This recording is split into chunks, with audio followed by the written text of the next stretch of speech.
Hey everyone, I'm Kevin Gostola, the managing editor for Shadowproof, and welcome to the Dissenter Weekly update for May 21st, 2020.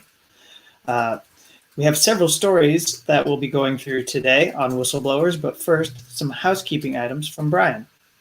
Hey Kevin, hey everybody watching, thanks for joining us again. I just wanted to remind you to subscribe on YouTube and Facebook if you haven't already. Make sure that you get updates and know when the show is being broadcast.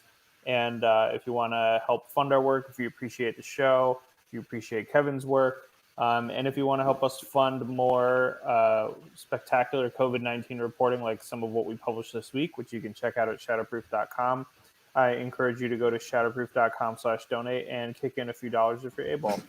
That's all the housekeeping I have. I think we should jump right in. The first story we have here, a lot of people are beginning to go back to work as cities and states begin to reopen. And the first story we have here involves OSHA receiving about 24 whistleblower complaints a day during COVID-19. That's pretty incredible. Kevin, what is this story here? Yeah, so I believe this is a firm, looks like a firm that represents people involved in these kinds of workplace issues, matters, and they point out that OSHA has been holding these meetings in lieu of the Whistleblower Protection Advisory Committee meetings that they might regularly hold. These kinds of advisory committee meetings that typically had taken place were put on, they were suspended and they weren't happening during the coronavirus outbreak. So instead, instead of having the formal advisory committee meetings, OSHA put out a request for some comments from people to submit related to whistleblowing. And they received a lot of comments, and it's noted here that they have a significant backlog of whistleblower complaints, and they need to reduce the workload that OSHA investigators are involved in monitoring. These are people who are looking at safety issues and hazardous issues within workplaces. Several commenters spoke about the fact that there are more than 1,000 open complaints. As one commenter said that there was over 1,000 open complaints. Another one stated that OSHA had received around 24 complaints a day during the coronavirus pandemic, adding to the backlog. There's the issue of timely investigations. And it says, for example, that under the I believe this is the Equal Rights Amendment, that OSHA must investigate a complaint within 30 days, and the Secretary of Labor must issue a decision 90 days from when OSHA receives the complaint. But these investigations are not happening in a timely manner right now. And everything we're talking about here is really important because there's a case that happened in Missouri where the Rural Community Workers Alliance sued or filed a request for an injunction against Smithfield Foods, the meat packer, and wanted the court to basically enjoin the company, this corporation, force them to offer more protections, take care of occupational safety issues. And the court there in Missouri, in the Western District of Missouri, decided to dismiss this request for emergency relief and said essentially that it's OSHA that must deal with these occupational safety issues. OSHA has acknowledged that it has to take care of whistleblowers and protect them from retaliation. But what it hasn't done during this pandemic is engage in the sort of regulatory action that it's empowered to do. And that's probably a result of the ideology of the Trump administration, though, to be quite honest, I'm not sure that OSHA typically throws its weight around against corporations. But we need regulatory agencies to stand up for workers now more than ever, possibly because of how much we see evidence that we're plunged deeper into a depression every day. I mean, I think the number of unemployed people is now 38 million. And there's so much stress on labor unions and the workforce in general. It's hard for them to stand up. People are tolerating a lot of hazardous and unsafe conditions because they don't want to lose their job. And so it falls on people who are officials in these agencies to protect workers and challenge what these businesses are doing that's detrimental to people's health. Thank you, Kevin. Really important story. I'm glad you brought that one to us this week. For our next story, we're going to turn to Wall Street. We have a whistleblower who says that Wall Street banks are once again engaged in systematic fraud. What is this story, Kevin? And so named in this comes from ProPublica. Named in this is Wells Fargo and Deutsche Bank as a couple examples. We could probably say that most of the bigger banks on Wall Street are likely engaged in this practice right now. And this report from Heather Vogel over at ProPublica says that a whistleblower has submitted a complaint to the SEC that says, quote, securities that contain loans for properties like hotels and office buildings have inflated profits, end quote. So the fraud that we're looking at seems to be kind of a repeat of the conduct that got us into the crash in 08 and 09. And building on our previous story, the fragility of the economy. If you're going to have corporations that are inflating their wealth and they don't really have that money, I think that's going to make things even more tenuous or fragile going forward. And they write in the story, Heather writes that whereas the fraud during the last crisis was in residential mortgages, this complaint claims it's happening in commercial properties like office buildings, apartment complexes, and retail centers. The complaint focuses on the loans that are gathered into pools whose worth can exceed $1 billion and turned into bonds sold to investors. And these are known as CMBS, which are also that's commercial mortgage-backed securities. Lenders and security issuers have regularly altered financial data for commercial properties without justification, the whistleblower claims. And this is ways to make the property seem more valuable, and they make borrowers look like they're more credit worthy than they really are. And ProPublica looked at this closely. They looked at 6 loans in particular that were part of the CMBS, and they wanted to know if there was a pattern that reflected what this whistleblower was complaining. Did it bear out? And what they found matched allegations. This quote here is the historical profits reported for some buildings were listed as much as 30% higher than the profits previously reported for the same buildings and same years when the property was part of an earlier CMBS. So to put that basically, you've got people who are saying that they've got, if they're making $100,000 on it, then they're saying that it's actually valued at $130,000, or if they're saying it's worth, 10 million. That if it's really worth 10 million, they're putting down that the property is worth 13 million. So those are just ways in which, because we have seen massive deregulation. So after 2008 and 2009, there was a move to impose some modest reforms that could track what was being done. But we've seen some unwinding as people became more and more confident that we have moved on from the economic collapse. And that means that behaviors start to be engaged in by Wall Street that'll get us into trouble once more. Thank you, Kevin. Very troubling. What could possibly go wrong this time, right? I want to take us to our next story, which is over the pond in the EU. We have Apple's Siri whistleblower wants EU regulators to punish Apple over privacy concerns. What's going on in this one?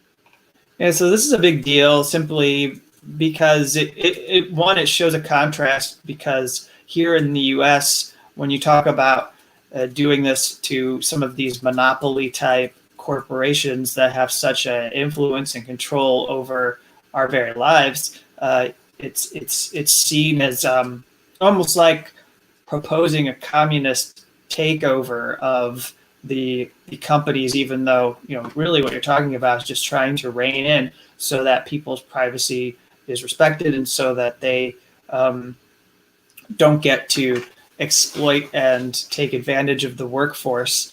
And so in this particular case, we see that this contractor is recognizing that the EU has been willing to impose more and more regulations on these Silicon Valley corporations like Google, Apple, Facebook, etc., and had been a contractor involved with Siri voice tech at Apple. His name's Thomas Leboniek, and he, according to CNET, says that Apple collected and transcribed some voice recordings collected by Siri in an effort to improve the service's quality, but the recordings invaded people's privacy without their knowledge, and it included recordings of medical diagnoses, sexual encounters, and intimate moments. So it's one of those things where, the same reasons why people listen to Edward Snowden and his disclosures and what he said about the way the NSA works and his whistleblowing.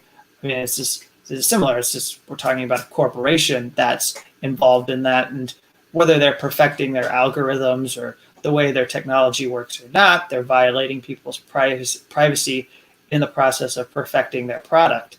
And so he wrote a letter to the EU, and he recommended that not only would you, that you wouldn't just impose more regulations, that you'd actually punish them because you need to do something more in order to make it clear that this kind of privacy, the systematic privacy violation of millions of citizens, which he had witnessed, is unacceptable. So there's this letter. It's linked to in the CNET report. I won't go through all of it, but he documents the way in which people use Siri and how it's become a part of the way people go about their lives, and basically that Apple had admitted to using illegal recordings, and there's really no verification that they've stopped doing this. So as far as like watchdog organizations are concerned, there's more oversight that's needed to figure out if they really have put checks in place to protect people. And he writes out here that it's a worrying that Apple keeps ignoring and violating fundamental rights and continues their massive collection of data. I'm extremely concerned that big tech companies are basically wiretapping entire populations, despite European citizens being told the EU has one of the strongest data protection laws in the world. Passing a law is not good enough. It needs to be enforced upon privacy offenders. And so the request that he asks for is to, force them to disclose the data they have collected and intercepted, find out what they intended to do with it, and then impose fines, maybe bans on certain conduct or activities in order to prevent the companies from doing this again. Thank you, Kevin. For our next story, we're going to turn to a couple stories, I believe, involving our friends over at the Grayzone.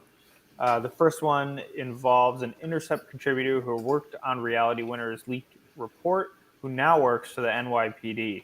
What is this story? Yeah, so this involves Richard Esposito, who was one of the journalists that worked on the story for the Intercept that was published based on Reality Winner's report. We've talked a lot about NSA whistleblower, Reality Winner. She had this report that she believes showed that Russian hackers had allegedly targeted a voter registration system, and then it was passed on to the Intercept, and there was significant mishandling of this report, which I'll refer to a friend of the show in order to summarize and make sure everyone watching has this backstory, since it's relevant to what we're talking about here. And in fact, this person I'm referring to got burned by Richard Esposito, which is why I want to bring him in here. But Richard was, he now has a job doing the role of being like the public communications officer for the NYPD. And Ben Norton over at the Grayzone put together a report that covers what happened with how the Intercept handled Richard Esposito, and essentially he left the Intercept. His author page was basically disappeared from the website with little to no explanation as to why they removed it. So it's almost like he never worked for the Intercept. And now he's working for the NYPD and as a press officer. And it was always evident that he had these kinds of interests and that he identified with police forces. He had boosted. He'd aligned himself with sources within police and intelligence agencies for the longest time while he worked at NBC News, ABC News, the New York Daily News, and the New York Post. So he's somebody who has been an associate and friend to people within law enforcement. And, he did that so that he could do journalism. And as Ben documents, a lot of that journalism had boosted stories that were favorable to law enforcement. But then you get to 2010, 2011, 2012, around that time, the government's looking into CIA whistleblower John Kiriakou, and Richard Esposito was involved in reporting that was related to that, which eventually led to the government being able to launch an Espionage Act prosecution against John. And we've talked a lot about him and covered him very extensively at Shadowproof. And then it turns out that Richard Esposito, along with another person who was responsible for making John vulnerable to prosecution, Matthew Cole, both Esposito and Matthew Cole were involved in the Intercept's work on this. But what I pulled out here was an excerpt from something that John wrote after Reality Winner was arrested. It cheered Reality for the sacrifice, for the risk she took in making this report public. And he outlined the history he had with Esposito. Then he noted that basically that the Intercept, despite promoting itself as the go-to place for national security whistleblowers and even having PGP encryption keys on the website, and it still made these mistakes because Reality sent the Intercept an NSA analysis of the alleged Russian involvement in hacking that related to the election, and then Esposito, in an ill-advised attempt to, quote, authenticate the document, sent that document to one of his NSA contacts, who then alerted the authorities, and Winner was arrested. So her protection gone. How did the FBI zero in on Winner so quickly? John asked. Well, admittedly, he says Reality made some mistakes, but when she finally sent the document in, she left identifying information on it and probably should not have. There were NSA marks on every single document with microscopic tags. And as he says, when an NSA employee prints a document, there are tiny markings indicating that that specific employee has printed it. But here's where it becomes Esposito's problem, because Esposito, as well as Matthew Cole, showed a copy of the original document to the NSA contact, which then basically made it, inevitable that Reality was going to be arrested.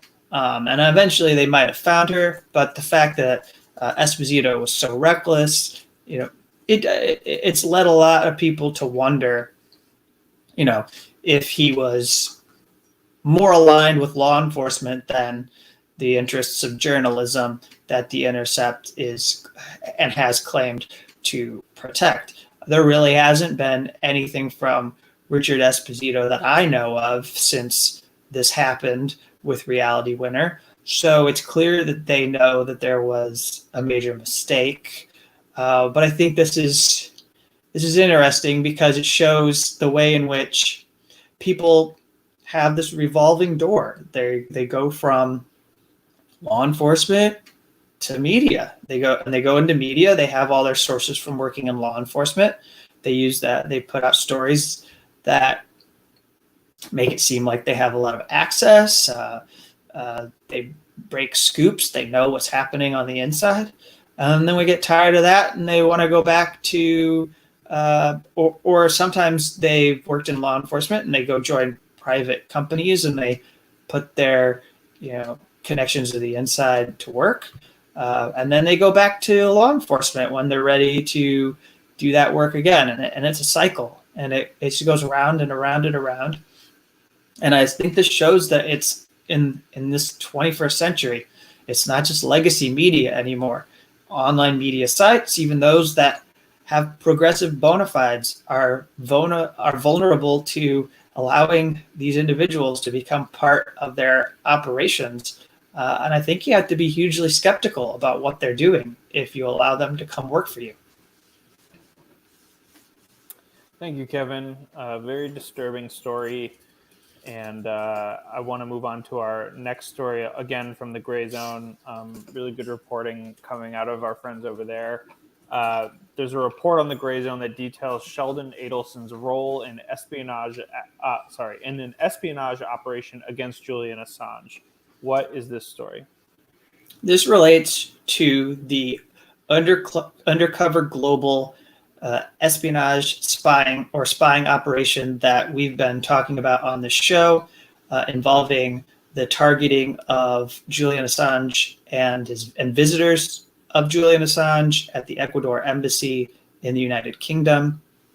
This is ultimately the operation that was used to pressure and they were trying to escalate and force him out of the embassy before he was finally arrested in 2019 in April. And this was talked about by one of Julian Assange's attorneys. Mark Summers was the one who described the evidence that they have. There are all these court files that are in the Spanish court. They were filed. Media have access to them. There are outlets like the New York Times and CNN that have handled them in the way that they want to handle them, which is the way most favorable to their contacts in U.S. intelligence. And then there's the El País, which is a Spanish newspaper that has done exceptional work based on these documents, even translating their reports into English so that we, including people like myself, could then take this and put it together into postings that I've done at Shadowproof, which did very well and have helped inform me about what is really going on in the case against Julian Assange.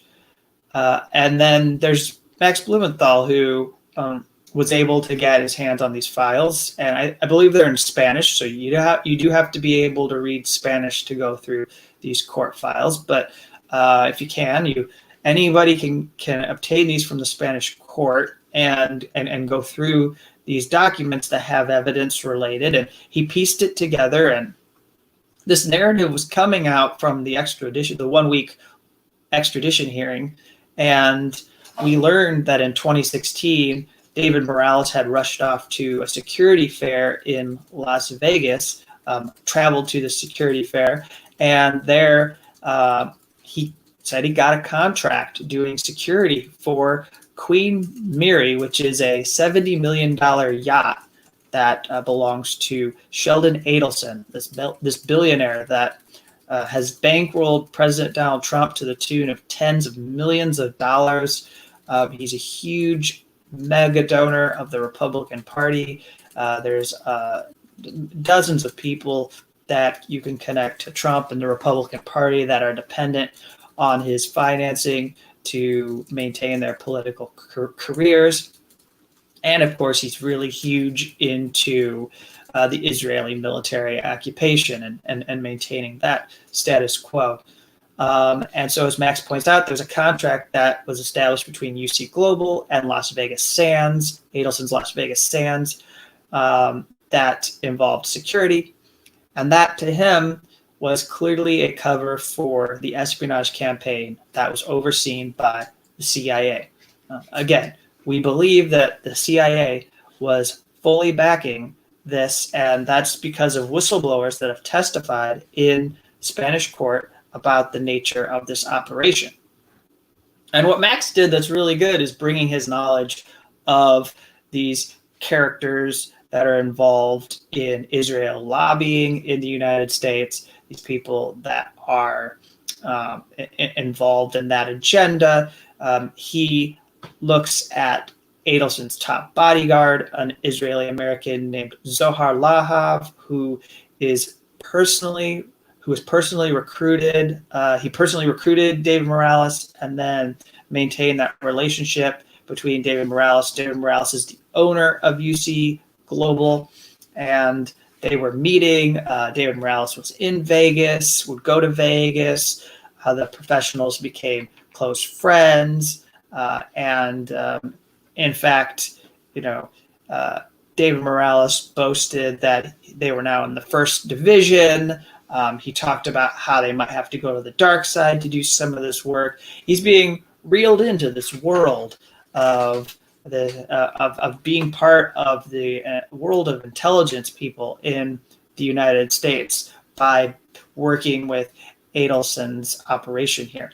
And this was all front for the CIA, as Max documents. And during the spying operation, Max writes that Lahav worked directly under someone named Brian Nagel, who was the director of global security for Las Vegas Sands. This is someone who used to be an associate director for the U.S. Secret Service and a cybersecurity expert.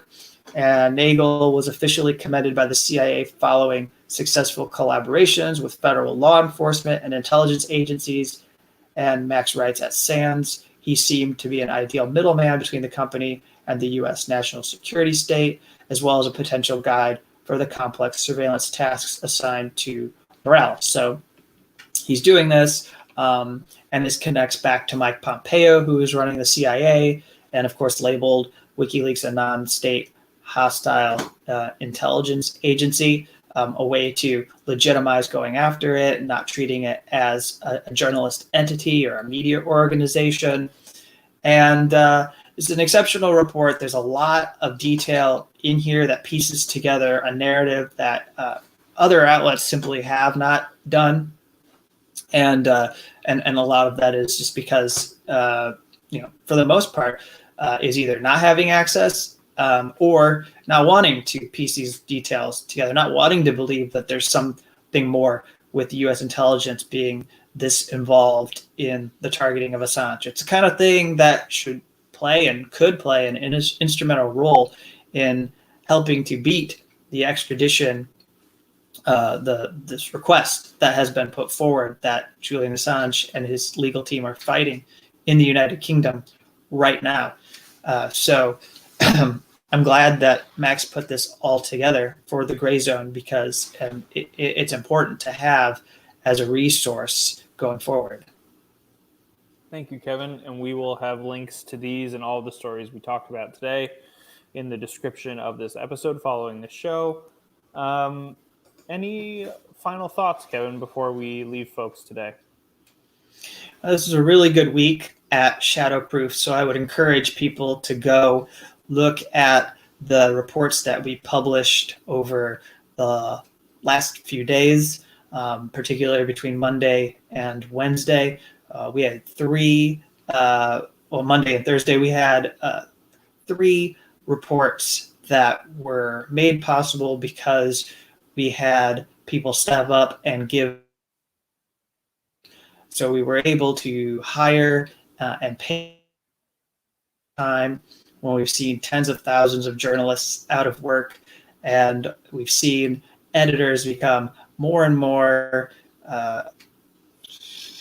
discretionary or more picky about the kinds of stories that they want to publish, more particular in choosing stories more likely to say no to journalists. So we published a piece from Katie Dancy Downs on the refugee crisis and what COVID-19 has meant for refugees or asylum seekers in countries throughout the world.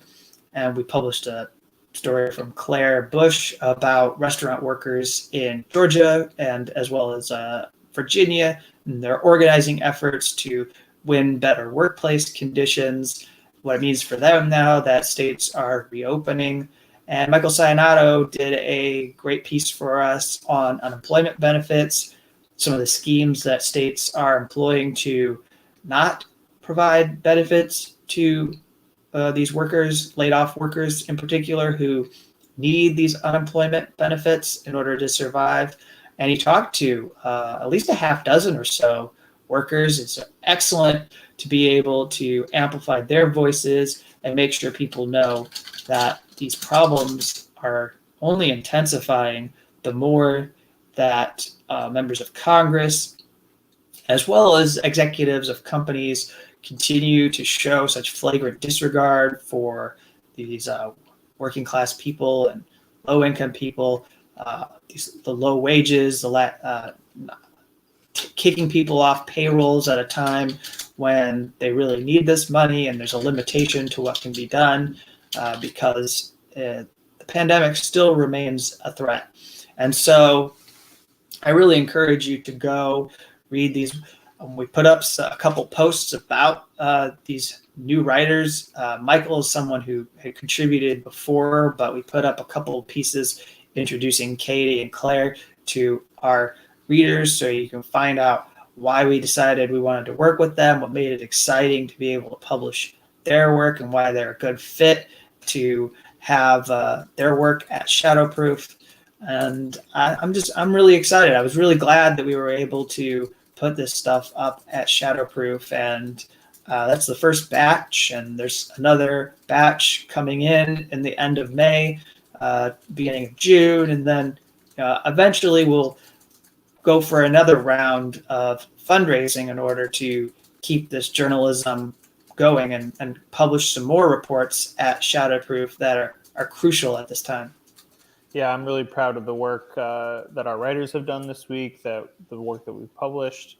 I'm really proud that we've been able to pay people on the same day. I don't know if folks out there realize that even without a pandemic, I know writers who are waiting 3 to 6 months to get paid from major outlets that have far larger budgets than we have. So I'm really proud of the work that we've been doing with the help of people like you out there watching and reading Shadowproof. So I just also wanted to echo what Kevin is saying and share my gratitude and my thanks to everyone out there.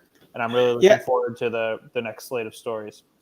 Yeah, and if I could just quickly say, I think one consideration that people, that editors make that we don't necessarily agree with is, they're looking to find that news hook whenever these journalists come and propose these stories, and sometimes it's unreasonable. The kind of they're like they'll take a story that's just solely focused on Georgia, or they'll take a story that might just be only about Iowa, and if it's not about California or New York or Washington D.C. and politics and what's unfolding between the political class in Washington. And they'll say, no, I mean, we don't want this. We don't know that people are really going to read it, and they won't take a chance on it. And I think because we're not doing our work based upon clicks and how many people are reading. And I mean, ultimately, the way that we are able to sustain Shadowproof is dependent on readers giving a little bit of money, but then our members, and then having people who are willing to contribute when we want to do these drives to support journalism. And if we can continue to raise money, we can put it towards basically whatever we want, as long as people continue to give. So that gives us the freedom to do these stories that are hyper-focused on individual states that I think are important on a national scale, because they give us a glimpse at And I think what's happening in Georgia is not unique, or what's happening in Virginia, or what's happening in Michigan, or happening in Nevada. Those are all things that are parts of a puzzle and show what's happening in the entire economy. So it's really good to be able to drill down and take a journalist and allow them to show off what they know and what they've been doing. And I don't want to just publish people's work about. I just want to publish what people think about what Nancy Pelosi and Chuck Schumer are doing in Congress, or how they're upset about Democrats. I want to publish these issues-based stories that we've been receiving that are really strong. And I just encourage you to look out for the next week here, because we've got another really great issues-based report that a new journalist who we've never published spent a lot of time putting together.